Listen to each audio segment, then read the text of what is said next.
Good morning and welcome to the second of our four-part series on sepsis in Indiana. My name is Rebecca Hancock and I am the Patient Safety and Quality Advisor at the Indiana Hospital Association Patient Safety Center and also the sepsis lead for our organization in providing information to you out in the hospitals for the state of Indiana. Today we're going to give an overview of sepsis screening. We're going to have a presentation by J.J. Jager from the Rural Health Innovation Collaborative and then some commentary from Judy Brome from Clark about some of the innovations that they're doing around community education and screening at their hospital. Just to review, our mission in Indiana is advancing health in Indiana to prevent harm, improve community health, lead a culture of safety, and increase patient and family engagement. Thus far, we've completed the first of our four-part series, and that is on sepsis bundle compliance. Today we're talking about sepsis screening. January 14th will be post-sepsis syndrome and readmissions, and February 11th will be prevention. In the bottom right portion of your screen is our website, www.survivesepsis.com. Within that website, you will find our 2019 IHA Sepsis Toolkit and the webinars that we've done previously. Specifically, these webinars that you're seeing here or there, as well as podcasts that we did for the 2019 Sepsis Awareness Month in September. I do want to call to your attention one particularly good webinar. They're all good, but in particular, this 2018 at the bottom of the Survive Sepsis website is Preventing Hospital-Acquired Non-Ventilator Pneumonias by Dr. Joanne Brooks. And that's particularly relevant for what we're talking about today, specifically for reducing hospital-acquired pneumonias. We're talking about screening both in the ED as well as in the hospital. A couple administrative notes here is if you would please type in your name and your hospital facility into the chat room. You can find the chat by putting your cursor up at the top of the screen, and it will either the chat button will show up or you click more, and then you can open your chat room. During the webinar, we will be monitoring that, and we can get back in touch and make comments as we go through if you have any questions. However, there will be a Q&A session at the end.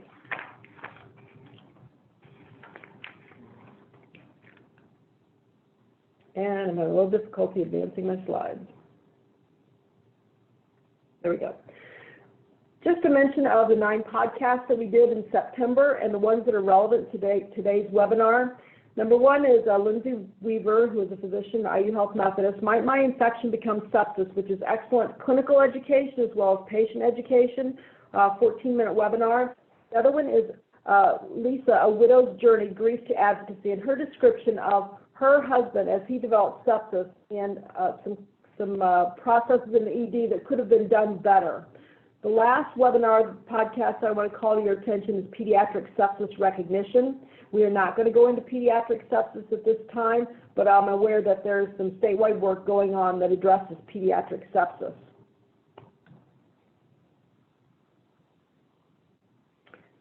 I want to start with a connected purpose description of what we're doing here and some words from Faces of Sepsis from the Sepsis Alliance. These words of patience ring in our ears as we prepare to improve our work across the state. This patient, I've been awake for nearly 24 hours, and this is actually a caregiver. I craved a shower and a nap. 4 hours later, he called me, her husband. He said, I need you to come back. There was an odd sound to his voice, but I didn't question his concerns, and I flew back to the hospital. At the second hospital, they started antibiotics 12 hours after she presented to the emergency room at the first hospital. She never received any care described in the Surviving Sepsis Guidelines. Because my mother was more than 70 years old, she was not being treated aggressively. My brother and I decided to immediately bring her home via air ambulance, and this was on vacation in Italy. Another one, why didn't anyone at the hospital or any of his doctors tell us that he had or could have had sepsis? By the time I'd headed for his diagnosis on the paperwork sent home, he probably had the beginnings of what would become sepsis. There were no checklists for us, nothing that would have ever led to us believe that this infection would kill him. And these quotes are essentially from 2017. On our Indiana Hospital Association website, we also have several blogs that have been posted by patients in Indiana. My brother-in-law hadn't felt well for a couple days. He had flu-like symptoms, and the doctor diagnosed him with pneumonia. Again, hospital-acquired pneumonia is one of the issues that I wanted to address. On the third day of his symptoms persisting, my sister took him to a small local emergency room. The emergency room also thought it was pneumonia, admitting him and starting him on antibiotics. Within an hour, he started having difficulty breathing, and an ambulance transported him to a larger hospital. He stopped breathing on the way. By the time I arrived, only 10 minutes after the ambulance, his skin was mottled and he was totally unresponsive. I've worked in ERs on ambulances and in the fire service for 43 years, and aside from traumatic events, I've never seen anything progress so quickly. He was a great guy, and I miss him a lot. He was never sick and took good care of himself. His death was tragic and unexpected. I'd never heard of sepsis until I saw the coroner's report. This is how quickly sepsis can progress to septic shock, which is the goal of our state, is to identify it earlier in the sepsis stage before it becomes septic shock to reduce mortalities and improve outcomes. We can send people to another planet, but we can't fix something that seems so simple. I miss her terribly. These are quotes from families of victims from the Faces of Sepsis on the Sepsis Alliance website.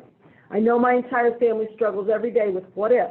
Had we only known the signs of sepsis, this would have had a very different outcome. And there's our opportunity for educating our communities and our staff about sepsis. A little bit of statistics here. I pulled out some statistics from our data link that hospitals have access to. And as it shows here in the top, this is sepsis mortalities and volumes in sepsis patients. In 2018, we had 49,000 patients who had a primary or secondary diagnosis of sepsis. We also had 35,000 patients, which is a subset of the first set, with a primary DRG of sepsis. So 72% of the patients with sepsis had a primary DRG. The remaining percent had sepsis as a secondary diagnosis, and it was not their primary DRG. This is why we have to be like Sherlock Holmes at all times on attention to watch for sepsis symptoms and make sure that we do not miss emerging sepsis in the hospital, in addition to those coming in through the ED.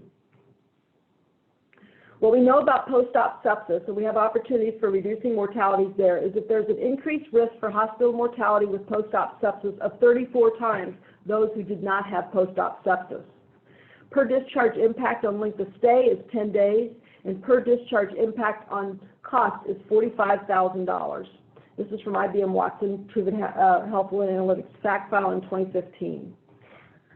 Our objectives for today are identify the signs of sepsis using SIRS criteria, briefly describe pathophysiology of sepsis because it could really take us all day to go into that much detail, share successes from other hospitals during the Q&A, and identify our next steps in sepsis vigilance for screening. We are developing a gap analysis for the state, and these are draft questions, but I pulled them from 3 different gap analyses that we had access to. Does your organization have a sepsis screening tool in the ED and a system? Does your organization have the same in inpatient departments? Is your sepsis screening automated within your organization's EMR with an early alert or warning system? And does your organization have a separate screening tool system for children? Secondly, does your hospital screen every adult patient during initial evaluation in ED? Do you use the QSOFA to identify organ dysfunction in your sepsis screening? Do you use the SIRS criteria to screen for sepsis? And do you screen every adult inpatient once a shift and with acute changes in conditions? We will be doing a January outreach to all of our hospitals to see where they are with sepsis treatment and sepsis screening. We'll get data back and decide what curriculum we need to be doing in 2020. These slides will be available on our website at survivesepsis.com about a week after we progress here. To go into sepsis screening, there are patients who are at higher risk for sepsis, and among those are some items here: recent UTIs, pneumonias or an operative event, diabetes, immunosuppressive therapy, elective surgeries, chronic renal failure, alcohol abuse, splenectomies, age, if very old or very young, are more at risk, gender, males more than females, and race, African Americans more than whites. There are specialty populations who develop sepsis, but when you look at the whole, these are the primary things that we should have acute attention to when we're working with our patients. Always be on the vigilant search for, are there emerging symptoms of a new or worsening infection? I touched on this in our previous webinar on sepsis compliance, but what I want to point out is the top 2 reasons for sources of sepsis are respiratory all across the board, at all ages, except in older adults where urinary tract infections top respiratory. If we can at least target respiratory and genitourinary infections, we will have made great progress with our patients. We do not want to neglect those with the wound and soft tissue injuries, that may be historical or abdominal issues related to pain or post-surgical, but we need to be aware of the potential for sepsis emerging with these pre-existing conditions, as well, what I just mentioned on the previous slide, as well as these particular sources. I will mention also that up to 22% of sources are unknown based on a Kumar article from 2006. And with that, it's more difficult to get on the right antibiotic if your sepsis is unknown when you're starting broad spectrum. But know that there is sepsis out there with an unknown particular source, and that's what we usually start with, the broad spectrum. But we need to be detectives again and really do a good history with our patients. At this time, I'd like to turn it over to J.J. Jager, who is the Director of the Rural Health, and I'm going to stop share my screen and allow J.J. to transition to his screen, as he's going to walk us down some content that he did with the state of Indiana in our rural health hospitals and critical access hospitals through the SHIP grant, and some simulations that their program provides, and they were just excellent, and so I wanted to share that with the rest of the state. JJ, it's up to you. Well, good morning, everyone. I thank Becky for having me this morning. I'm greatly appreciative of your time. So just to give you a little bit of background, I am the director of the Rural Health Innovation Collaborative, which is a collaborative, not-for-profit collaborative based out of Terre Haute, multiple partners that I'll kind of show in a second. But in my previous life, I was a sepsis coordinator for Union Hospital in Terre Haute for about 7 years, and we had significant challenges, just like probably the most of you, and you know, we struggled, but we were able to decrease mortality rates significantly over about a 5-year period. Primarily because of early screening and early treatment of sepsis after we did screening. We were able to automate processes to change that. We were able to receive some notoriety for that, some best practice awards, and I did have a presentation that I did for a long time that was on the Surviving Sepsis Campaign website. Now, though, I am the director of the Rural Health Innovation Collaborative, and this collaborative is multi-sector. We have primarily our focus is on education, and we do training for the universities that you see here, as well as multiple current professional organizations, so Union Hospital, Hamilton Center, Valley Professionals Community Health Centers. And then we have statewide partnerships with the groups that you see here. We have the partnership with the Indiana Hospital Association for the small rural hospital grants that we're doing training around the state. Last year we did a number of trainings specifically on sepsis to raise awareness of it, to help folks realize that early recognition and treatment is essential with sepsis.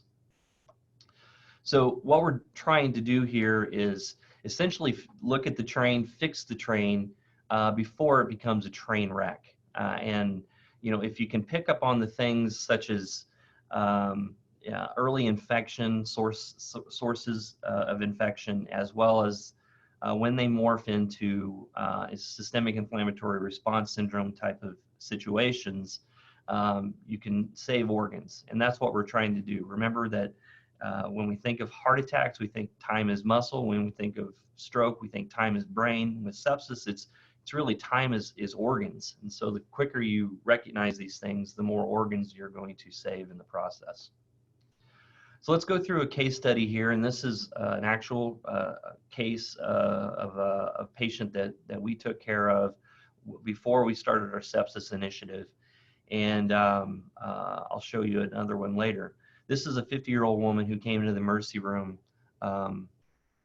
complaining of shortness of breath and a 3-week history of a respiratory infection. She just was not getting any better, and she finally had enough of it and finally came into the emergency department.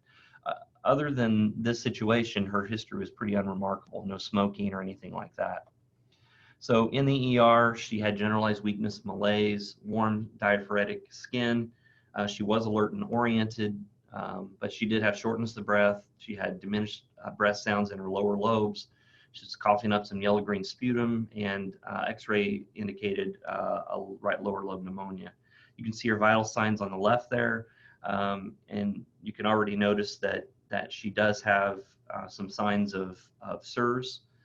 And honestly, she probably would have went home with an antibiotic, except for her O2 saturation was was 86% on room air. So they decided to keep her in the hospital to kind of observe her. You can see her labs there as well. She did go to a med-surg unit just for observation, some broad spectrum antibiotics. They did start some fluids on her, but didn't give her a fluid bolus. Again, this is well before we were aware of the sepsis bundles and what to do with that. We put her on 3 liters nasal cannula and vital signs every 6 hours.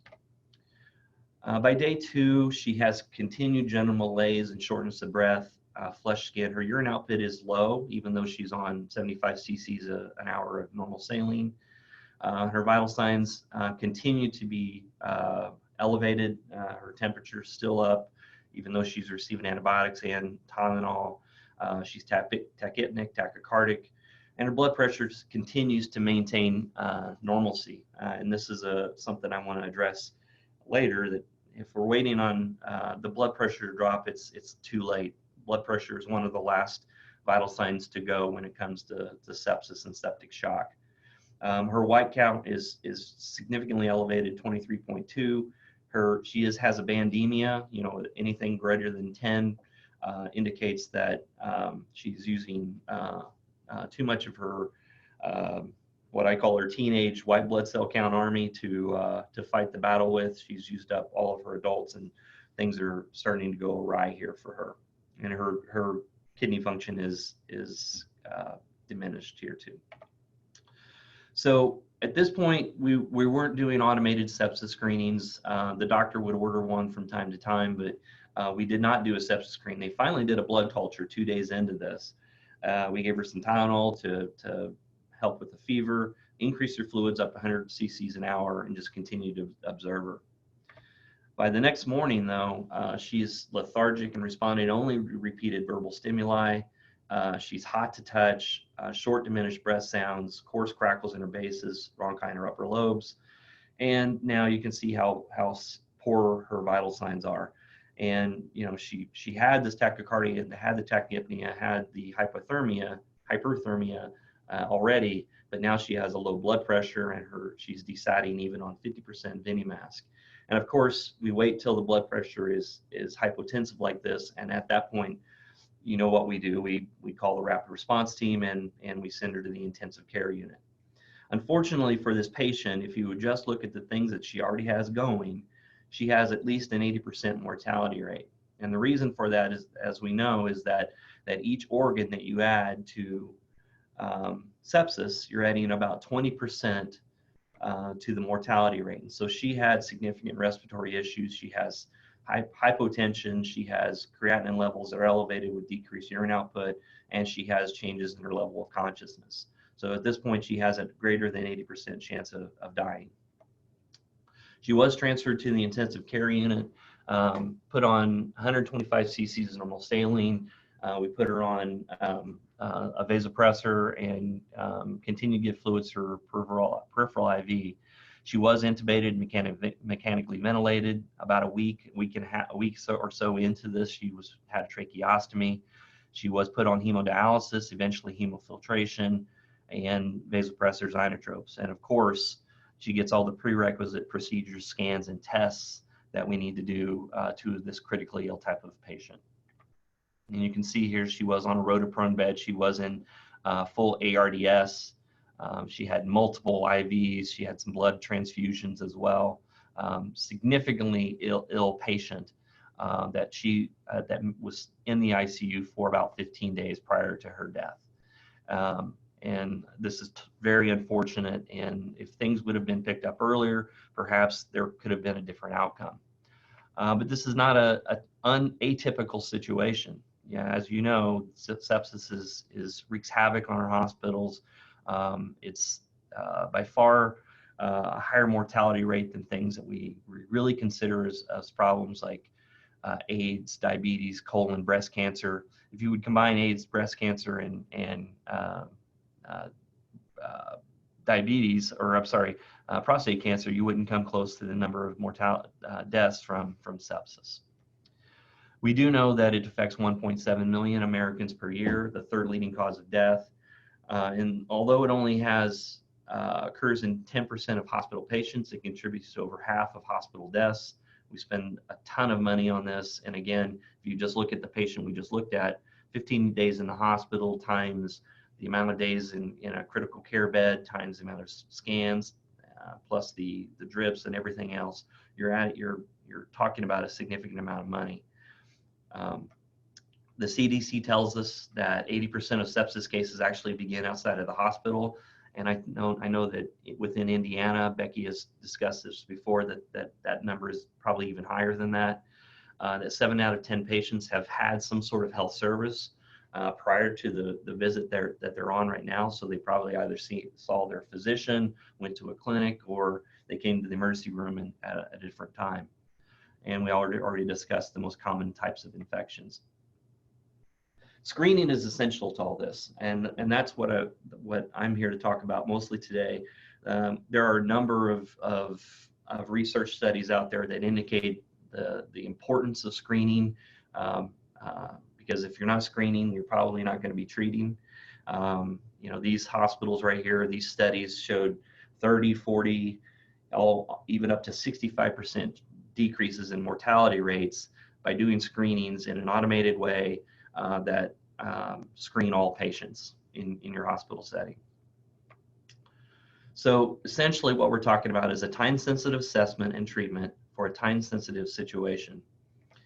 And again, we should be used to this. We've done it for years. We just haven't done it with sepsis. With acute MI, we have pre-hospital 12-lead EKGs on the ambulance. We have rapid response team calls for chest pain. We have rapid troponin levels, and we talk about door to balloon times, less than 90 minutes from ER doors to the PCI. We have the cath lab always set up for an emergent cath. So we're used to this with heart attacks. With stroke, we recognize the symptoms using FAST. We do rapid response team calls for changes in level of consciousness. We use rapid assessment with the NIH stroke scale. We do rapid lab levels. We want to, at least with a lot of places, rapid response team notified immediately. Within 10 minutes, you've contacted the primary care physician. Within 20 minutes, you've got a neurology consult. And within 25 minutes, we've done a CT scan so we can get the thrombolytic to the non-hemorrhagic stroke patient. We have the golden hour of trauma. So from the moment of injury to definitive treatment, you want to get stuff done within that first 60 minutes. Everything should be organized, detail-oriented, selective, and rapid. And you should be thinking, first of all, the place where the person is going to get the best care quickly. So again, this is nothing new for us. We need to think of it in terms of sepsis. And we've talked about sepsis for a long time. We've known that it's not just infections that kill people. It's more that the person appears to die from the body's response to infection rather than from it. This is the founder of modern medicine, William Osler, that over 100 years ago was talking about this. So definition of sepsis is important, and as you know, there have been changes over the last couple of years to the definition of sepsis. We don't use the term severe sepsis anymore. Essentially, everything that was severe sepsis has now become sepsis, and septic shock is just simply sepsis that is not has hypotension that's refractory to the treatments that we've tried to give. We know that the infections that cause this, as Becky had mentioned, pneumonia is the primary one. That's flip-flops with older adults. Urinary tract infections are higher, but infections can come from any source and they can cause sepsis. So real quickly, you should know the underlying reason that all this is taking place. That you have an immune system that is very elaborate and functional, and that when you have different kinds of antigens that get into your system, whether that's bacteria, virus, fungus, or parasite, the immune system responds to that, and that's a good thing. You want monocytes to come into the area and alert the rest of the immune system that there's invaders. Neutrophils should come and roll into the area and try to essentially flamethrow the antigens and kill as many things as possible. But when they release these chemicals and the chemical changes that take place, there's an inflammatory response that occurs for that. Again, that's okay at the source of the infection, but if this happens all over the body simultaneously, and a universal reaction happens, that's when we run into problems, and which is the reason we have sepsis, or at least what we call the systemic inflammatory response syndrome. So what the definition of sepsis is kind of a moving from infection to septic shock. And we know that SIRS is a primary component for us to be looking for in our screenings. And so, as you know, hopefully you know, that we're looking for temperatures greater than 38 degrees Celsius, heart rates greater than 90, respiratory rates greater than 20, white blood cell counts greater than 12,000, or if they have leukopenia, less than 4,000 with a 10% or higher immature neutrophils or band level. We also are looking for signs of infection as to go along with that. And so the next step after you have the inflammatory response that happens with sepsis, there's a coagulation that happens. And again, if you cut your finger, and antigens go into that system, you want the immune system to respond to that. We also want to clot that off. And so, you don't bleed to death from a cut in your finger. But again, if there's clotting all over the body, on top of that, that universal reaction can cause significant problems. So let me show you a quick little video here. It's about 30 seconds long. I'm going to show you what happens in a healthy volunteer, and what you're looking at are the small capillaries underneath the tongue. It's called a sublingual imaging scan, and this is on a healthy person. And so you're seeing red blood cells as they're flowing through these small capillaries. You can see all the smaller vessels going through. Now I want you to look at what it looks like on a septic shock patient that has had some fluid resuscitation. And so this is our problem. We have massive coagulation that occurs all over the body, and you can see the clumped up mess in these small capillaries. Again, if you can see this underneath the tongue in these capillaries, imagine what it's doing to the vessels in the lungs and the brain and in the kidneys and so forth. And this is our problem. So sepsis then is when there's an organ dysfunction that's related to this coagulopathy that's happened. And the definition of sepsis changed in 2016 with the SEP3 guidelines that were published by the Journal of the American Medical Association. And the definition that they use is a life-threatening organ dysfunction caused by a dysregulated host response. So think about this for a second, a life-threatening organ dysfunction, and that could be any organ, and we looked at it in our case study, caused by the host response being totally dysregulated. How do we determine what organs are affected by this? And the way that we can do this, there's multiple ways that we can do it. First of all, we can look at the patient and say, okay, are there changes in their level of consciousness? Are they anxious? Are they confused? That means that the brain is involved. If they have low blood pressure, that means that their cardiovascular system's involved. We can also use SOFA scoring, and SOFA scoring has been around since the 1990s. It's primarily used in critical care units for determining organ dysfunction. But for our purposes, for sepsis, we're looking for all of these changes that will indicate organ dysfunction because from a dysregulated host response. So it could be from PaO2 that's different than the FiO2 amounts. So A to A gradient rate mismatch. We can have changes in Glasgow coma scale, hypotension, changes in our creatinine levels, and so forth. And so all of these are part of the SOFA scoring. And many of you probably aren't doing SOFA scoring. And again, a lot of these things you can't do unless you're in a critical care type of setting. But what we have to be looking for, anytime we see changes with SIRS and a suspected infection, we need to be looking for organ dysfunction. And that's what it's all about when we're doing our screenings. So we take sepsis, and this, again, it could be any one of these organ dysfunctions that you see. And septic shock is just simply when you have hypotension refractory to adequate volume resuscitation.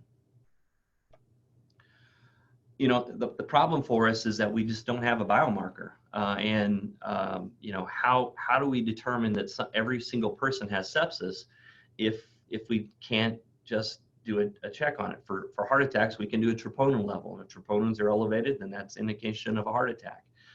We don't have that for sepsis yet, but what we do have is a lactate level, and that's why that's such a significant part of our screening. I always say that I love the Krebs cycle, and I'd love to sit here for the next 4 or 5 hours talking about the Krebs cycle with you. But I imagine that within about 5-10 minutes, I would lose all of our folks on the call today. But I do need to kind of talk you through why we do lactates real quickly. This is essentially the Krebs cycle, and what we're looking for is creation of energy through the Krebs cycle. And if the Krebs cycle is working appropriately, it creates pyruvate. In order to do that, you have to have appropriate amounts of glucose and appropriate amounts of oxygen. If either one of those are out of whack, then the Krebs cycle doesn't work right. If you have lack of oxygen in the Krebs cycle, you're not making pyruvate, you're making lactic acid. And so lactate levels go up because of the lack of oxygen, and the Krebs cycle produces that lactate. And so when we are doing lactate levels, we are essentially saying that because of this coagulation problem at the microvascular level, there's not oxygen getting to the cells. The Krebs cycle then makes lactic acid, and that's why we do lactate levels. And so lactates that measure 1 to 2 millimoles per deciliter are normal. Anything between 2 and 4, we call it diminished oxygenation. Anything greater than 4 is termed global tissue hypoxia, meaning that there's not enough oxygen getting to the organs, tissues, and microvasculature that needs to get there and causes organ failure. So it's essential for us to be doing the lactate levels. It's essential for us to be looking at service criteria and problems with organ dysfunction. And so the things I would suggest to you is that we need to be educating both our clinical staff, nurses, respiratory therapists, phlebotomists, physicians, mid-levels, and so forth on sepsis. And you know, I'm an educator by background. If you're not educating it once, twice, 3 times, 4 times, you're not doing enough. If you think you've done enough education, I'm telling you probably haven't, and it needs to be continuous. The thing with most folks in the clinical field is that they need to know why they're doing things so they will buy into a principle. And so if they understand the reason why we're doing sepsis screenings, they're probably going to have more buy-in than if you just tell them they have to do it. And that was part of our problem with our initial rollout, is that we weren't telling people why we were doing it. Screening tools need to be standardized. And there are multiple screening tools out there for you to use. Most people are using EMRs now. Most large EMR companies have screening tools already developed for their products. I think it's essential to have implementation of screening tools in the emergency department, ICU, med-surg, the oncology units, and the postpartum units. And I'll talk a little bit about that at the end here. But if you're not doing this in all of your areas, you're probably going to miss some folks. And I'm telling you, from the person who had to sit there looking through DRGs and reviewing charts for thousands of patients, that this gets missed a lot, and it can happen anywhere. Anybody can get sepsis. I think it's essential that when you do have sepsis screenings that are positive, and lactate levels that are elevated, that you have some sort of rapid response calls or status sepsis of some sort that gets initiated, just like we do with code STEMIs. This is a critically ill patient that needs critical care. Computer documentation and automation as much as possible, I think, is essential. You need to be measuring all of these things. You need measuring who's getting screening tools, who's not, and how it's being initiated, and so forth.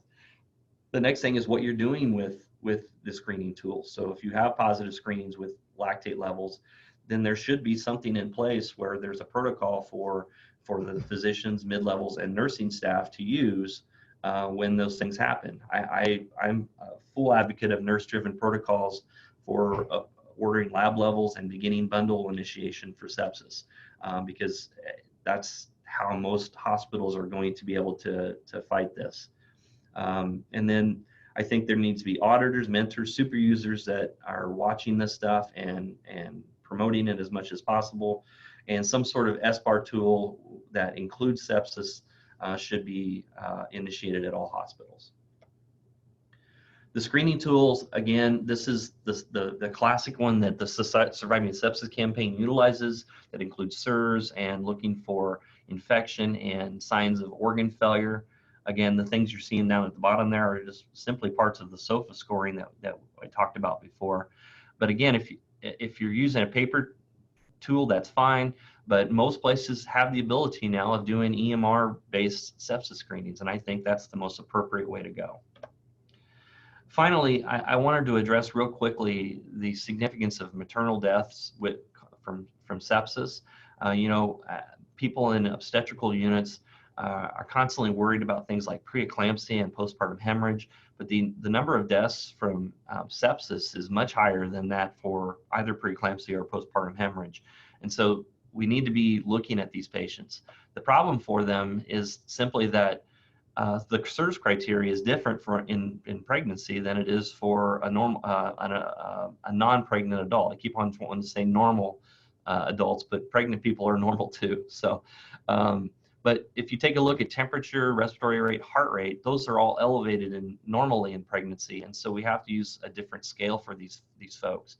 And there are scales out there, and on top of it, white blood cell counts are elevated. The sepsis obstetric scoring system, or SOS, is out there, and it has been validated by a couple of studies or several studies, and that when you're looking at this, if somebody is +3 or greater, then they are at high risk for sepsis. And this essentially is just taking the SIRS criteria and adding the changes in pregnancy with it. There are tools out there for it. Perinatology.com has a calculator. If you just go to their website and look under calculators, you'll find the sepsis SOS scoring system on there. So let's finish up here with a better way, another case study here. And this is after the initiation of a sepsis protocol and a sepsis screening tool. This is a 42-year-old woman with a 2-week history of a urinary tract infection, seen in the physician's office 1 week earlier, had some antibiotics that were given in the office, and then came in today 1 week later and still having problems, presented with fever and general malaise. Admitted to med-surg with an IV antibiotics, and the day we're looking at here is her 3rd day in the hospital. So our 4:00 p.m. assessment shows she's becoming lethargic. She's got warm flushed skin, cloudy amber urine, decreased urine output.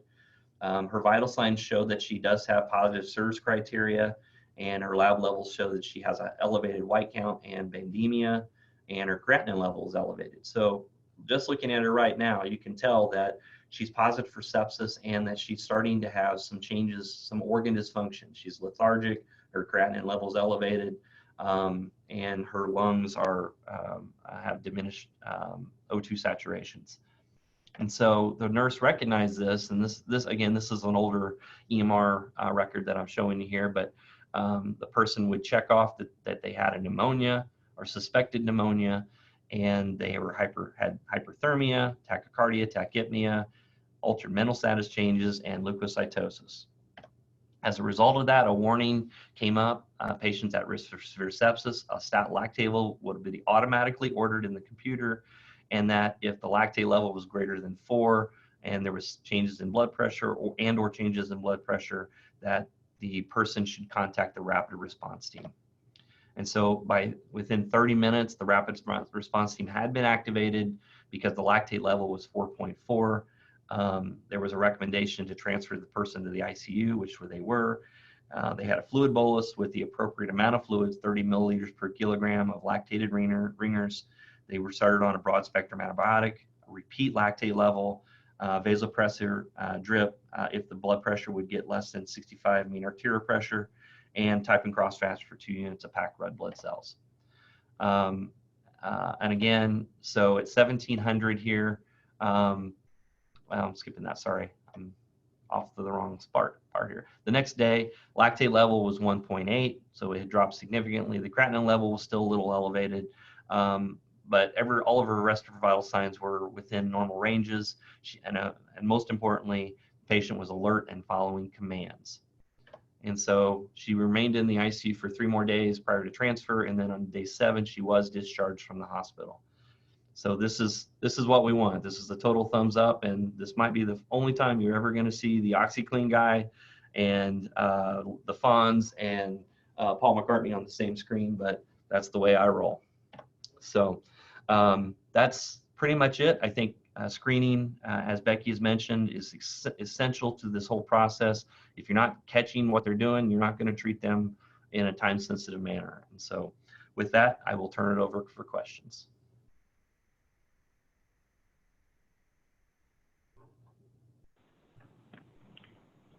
Any questions for JJ before we convert back to another best practice that you would like? You can type it in, or you can speak out at this time.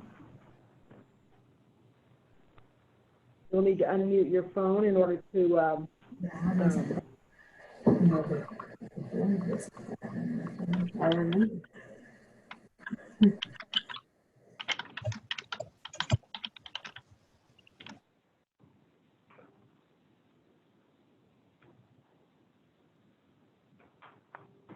any questions? Well, JJ, you covered a lot of information. I don't see anything coming in the chat right now. If I do, I'll start speaking. But some of the things that you mentioned were, and I want to emphasize, were the rapid decline that can occur if you miss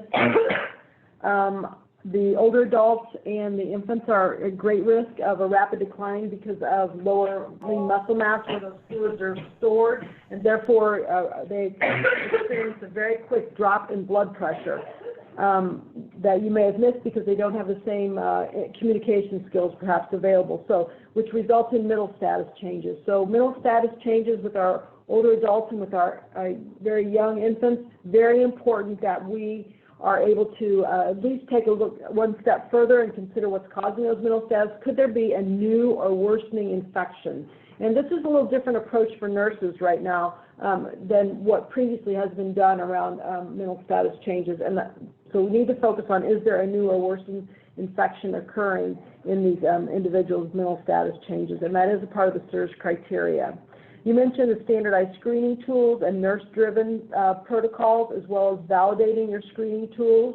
I will mention there is a Sepsis 911 video that is within our toolkit that ultimately is housed at the Sepsis Alliance, and it is a webinar, a YouTube video about a patient who had severe clotting issues with sepsis but did survive, and that's used in combination with the community educational modules that you can use out in your community. But again, it's the result of severe clotting malfunctions that occur at the end of sepsis, but the patient did survive. I also want to point out that our 2019 Sepsis Toolkit has within the clinical resource section a link for that SIRS criteria screening tool that you showed. And it says SIRS criteria within the toolkit that you can just use that hyperlink to get to it.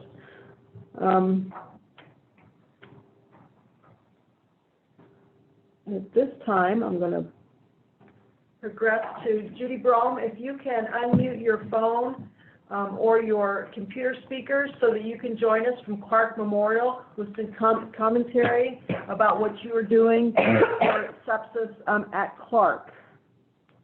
Judy, are you there? We don't hear you.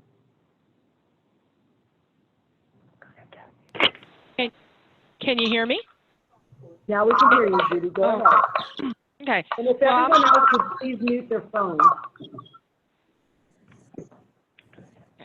Okay. I'm from Clark Memorial Hospital, and we are right across from Louisville, Kentucky. We're a small community hospital with an average daily census of about 120 to 130 patients. We do approximately 40,000 ED visits a year, and we went live with our sepsis bundle in October of 2013. And I think the thing that I've learned the most from sepsis is it's a never-ending battle and ongoing education, and you don't ever lighten up at all, because as soon as you do, your results are gonna fall off. So one of the things we did last year is we changed our sepsis screening tool. We used what you showed earlier with the infection first, and it was recommended to us by several people to change that and list the SIRS criteria first. And we did that with the hope that people would then look closer to see if that patient really had an infection. And so I think that has helped us by listing the SIRS criteria first, and then as a second step, the source of infection. The other thing that we did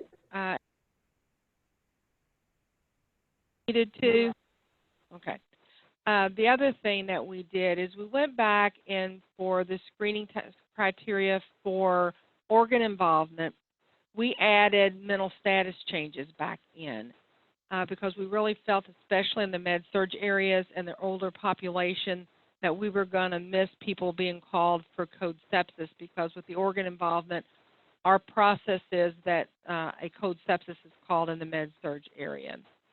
So we did that. The other things that we're doing to really increase sepsis awareness is I participate daily in multidisciplinary rounds in the ICU, and I think this has really beefed up the critical care nurses so that they are more aware of what the 3 and 6R bundle, and really emphasize who it is that's supposed to get that 30 milliliter per kilo fluid bolus. I also round daily in med-surg and ED. Rounding for sepsis, rounding on the patients who have that diagnosis of sepsis. And I think this has really been an educational opportunity for those nurses. They call me several times a day and ask me to come and look at patients and see if I think that they are developing worsening sepsis.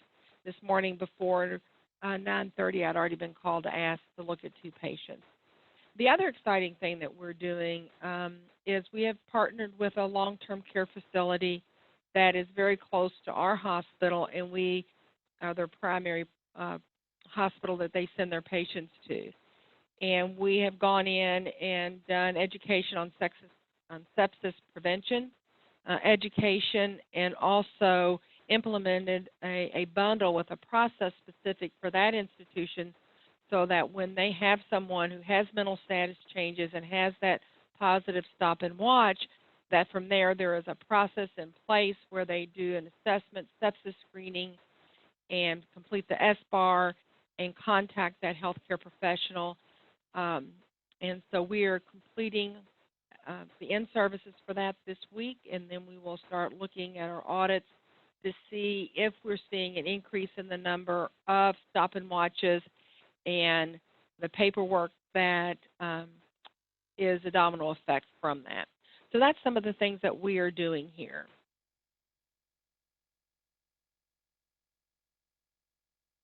Can you hear me? Thank you. Okay. Thank you, Judy. That is excellent information from Clark Memorial, and I know that you have been very active in working with the long-term care whereas constantly re-educating your staff about sepsis, both in the med-surg, the ED, as well as in the critical care units, and moving that sepsis screening, sepsis identification, sepsis treatment programs forward. I mentioned that the stop and watch tool that long-term care facilities are using is also available in the 2019 Sepsis Toolkit.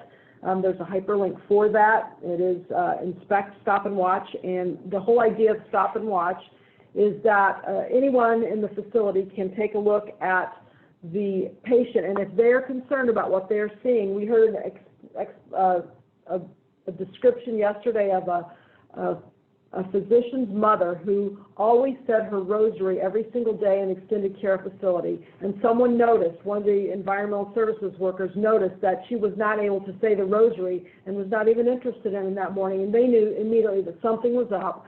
In turn, could fill out a stop and watch tool, hand it to the charge nurse, and keep an eye on that individual patient, both clinically as well as from whatever services that individual person's interacting with the patient. Constant vigilance, and working together with that stop and watch tool.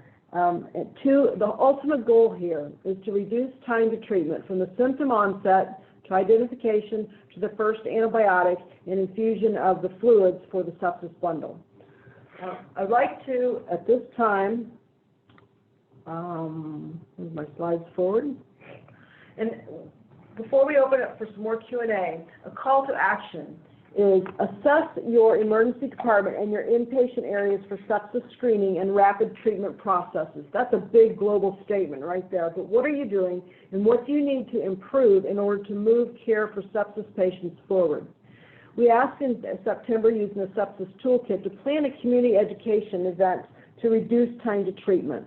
The biggest issue is that 68% of the general public are aware of sepsis and the rest are not. So they didn't even know to come to the ED or talk to their physicians about could it be sepsis. And we want to put Indiana on the radar map as having lower education needs than that. Thirdly, educate your hospital staff to be leaders in sepsis awareness. There's a sociological property called linked lives. Who you talk to about your issues matters, and the more people that know about sepsis signs and symptoms and the potential treatment modalities, the better we can get patients referred and treated within, not only as inpatients with post-op sepsis or emerging medical sepsis when they're in for other reasons, but also in the outpatient setting where the majority of patients come from. A couple of quotes from survivors. And these are also from the Faces of Sepsis and Sepsis Alliance. Knowing my body, I realized that something was horribly wrong with me. I called an ambulance and asked the EMTs to transport me to the hospital I go to for my medical care. By the time I arrived at the emergency room, my fever was 103.9. I don't remember much of what went on that night in the room in the emergency department. Secondly, my infectious disease doctor told me that when I had the shakes, coldness, and shivering, that a bacteria was invading my body, and that if that ever happened again, I should go directly to the emergency room. Education is everything with sepsis. I know that my doctor saved my life. And those are quotes from survivors. At this time, if there are any comments about innovation sharing that is going on regarding sepsis screening in your hospital that you're particularly proud of, that has worked well, we'd love to hear from you. So we're going to unmute the lines here and accept anyone's innovation sharing that you would like to do related to sepsis. And Judy and JJ, thank you so much for your input here. You may also chat something in the chat room.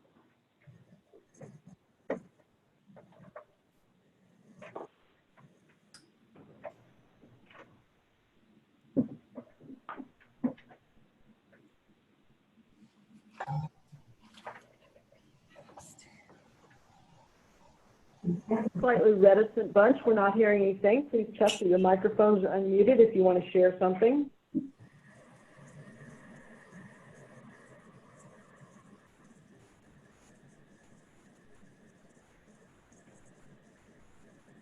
All right. We'll leave it at that point, and we thank you so much for your participation today in our second in a series of webinars, and we'll leave you with a little bit of music.